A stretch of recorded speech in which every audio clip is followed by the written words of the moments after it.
Hey everyone, it's Ryan here with Common Style, where the average guy becomes above average. Today we're going to be covering 4 tips to start a basic wardrobe for men. It's about dressing better, not dressing up. Let's get started.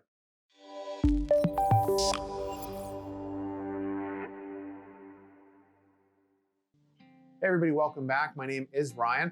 And if you're new to the channel, go ahead and please hit that subscribe button and the notifications bell so you can get notified every time I post a new video. And if you're coming back, it's nice to have you back. Let's get started with tip number 1. Tip number 1 is going to be start slow. The reason you want to start slow is because shopping can be exhausting, especially for those of us who don't like to do it. On top of that, there's a lot of options out there. When you first start off, it's going to be really tempting to take advantage of those options, go out and buy something really quickly.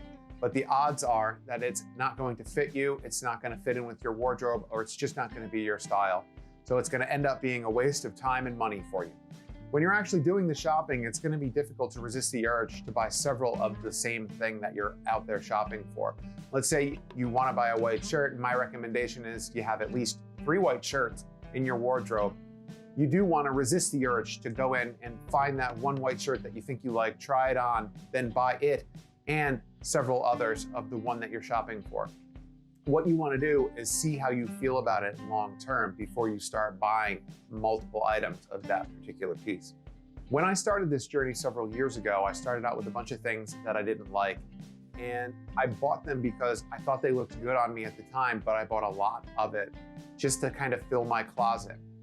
If I took my time to figure out what it was that fit me, what looked good on me, and what my style was, I would have saved a lot of time and a lot of money, because I spent a lot of money on things that I didn't need.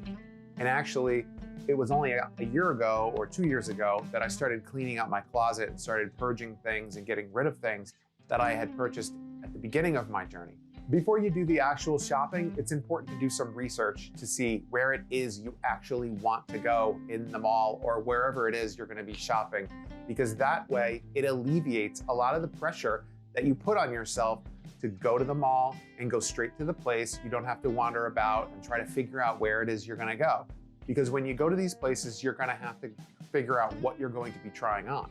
And yeah, you're going to have to try some things on. It's part of the process, because buying something in just this shotgun manner where you buy a whole bunch of things at once usually doesn't work, like I said before. So when you go in there with a laser focus, you want to go in there and focus on the one thing that you're going to buy, take several of them in to the dressing room and try them on. As a side note, I'm not going to tell you where to shop. You know, when you're doing your research, what particular places it is that are going to have the style you think you might want. So those are the places you're going to want to go. But for the basic wardrobe that I'm going to be talking about today, I'm going to give you the basics like the white shirt, the blue shirt, the pants. Those things all can be found at a lot of the similar retailers that you're going to find in the modern mall, the Gap, Banana Republic, Old Navy, places like that. And that leads me to the last part of tip 1, which is try on as many things as you can when you get to wherever it is that you're going. When you get there, you're going to be focused on one particular item. Don't bother yourself with all the extra stuff that is there. Just focus on that one thing that you want to try. Pick 3 or 4, maybe even 5 of them in different cuts and different styles. Take them into the dressing room and try them all on one after another and see which one you like the best. Tip number 2 is going to be get some feedback. So when you're in the fitting room, it's perfectly fine to snap a picture of yourself. Take a couple, try one piece on, take a picture, try another piece on, take a picture. You can send those pictures to somebody you trust and say, you know, something like, I am trying this new look out and I want your opinion on what this looks like. Tip 3 is all about the actual basic pieces of your wardrobe. Now, you have to remember, this is just the foundation for what you want to buy.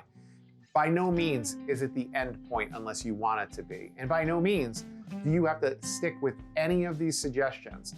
This is just for those of us like me. When I started out with nothing and no clue, this would have been a fantastic place for me to start.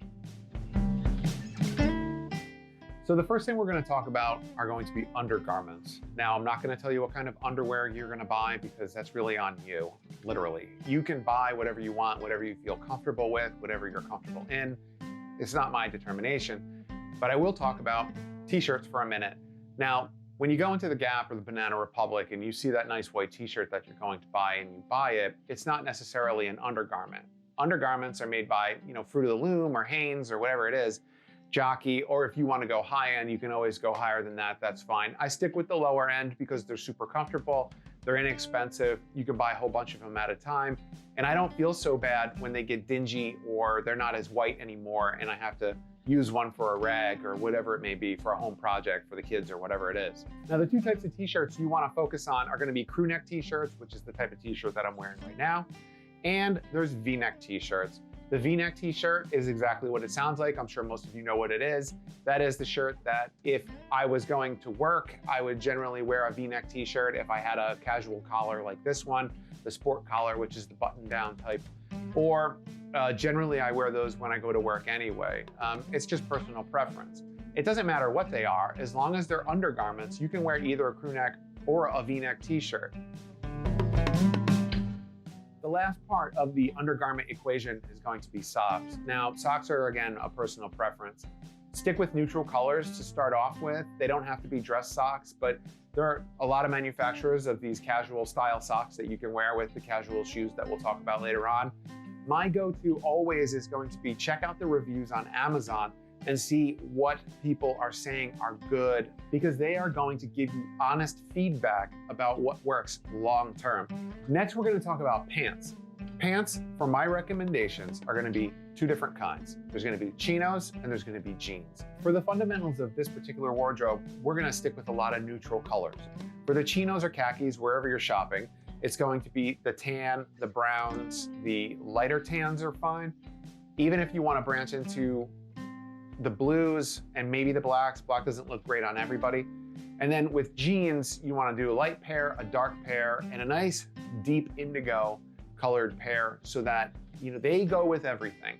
Chinos and jeans. The whole thing about this wardrobe is that everything that you buy is going to be able to be worn with all the other pieces. So moving on to shirts and sticking with the theme of dressing better and not dressing up, my recommendations are going to be button-up shirts. Now, everybody has a different preference. So my recommendations to you may not be what you particularly like to hear, but the fundamentals behind what I'm saying are going to be the same across the board. So I have a series of white shirts and I have a series of blue shirts that I wear that I cycle through just for the basics. Now, as my wardrobe grew larger, I branched out into a bunch of different colors and checkered patterns and everything that went along with what my style was that I was developing. Now, the next item on the list is going to be a crew neck or a V-neck sweater. These sweaters are a great way to dress up chinos or jeans. It can be cotton or wool, it doesn't really matter. I particularly prefer wool, like a nice lighter wool, because cotton tends to get heavy and it stretches out quite a bit over time. So I found that the wool sweaters don't stretch as much and they kind of stay form-fitting to my body. The last item on our list is going to be shoes. Now, shoes are important because they're universal across all of your outfits. The recommendations that I'm going to give you, for instance, the white sneakers can be worn dressed up or dressed down. They can be worn with chinos or jeans. The brown casual shoes can also be worn with chinos or jeans, and the black casual shoes can all be worn with chinos or jeans. It really is your preference. Now, there are so many manufacturers of sneakers and shoes out there.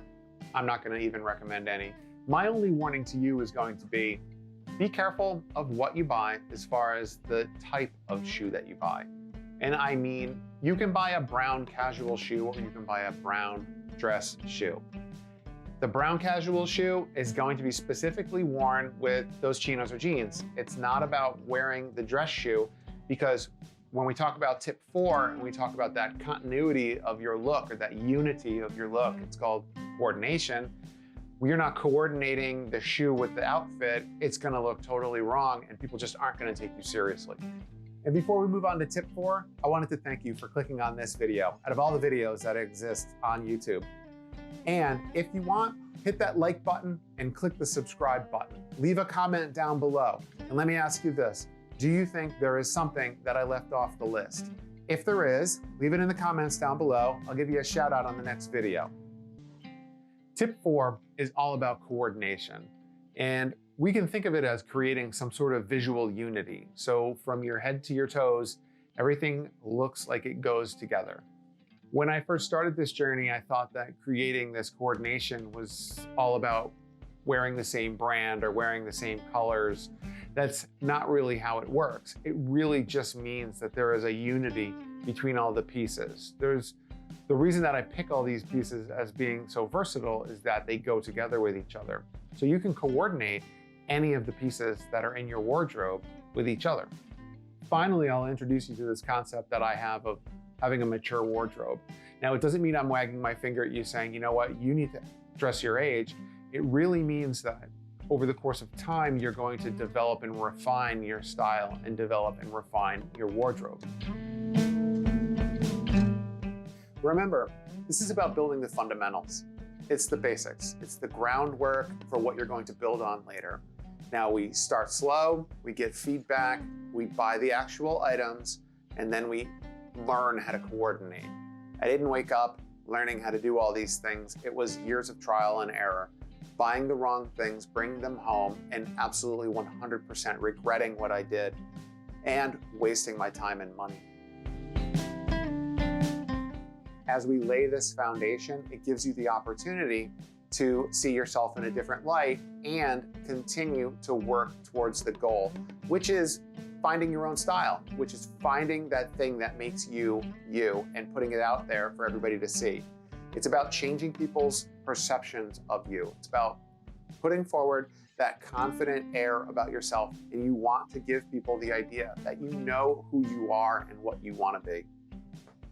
Now again, if you enjoyed the video, please give it a thumbs up, hit the subscribe button, leave a comment down below, and remember my question. If there's anything you think I missed, leave it in the comments. I'll give you a shout out next time. Go ahead and visit my other video. It's up in the cards. And if you need anything from me, leave a comment. I will reply. Thanks for watching. I truly appreciate it. Have an awesome day.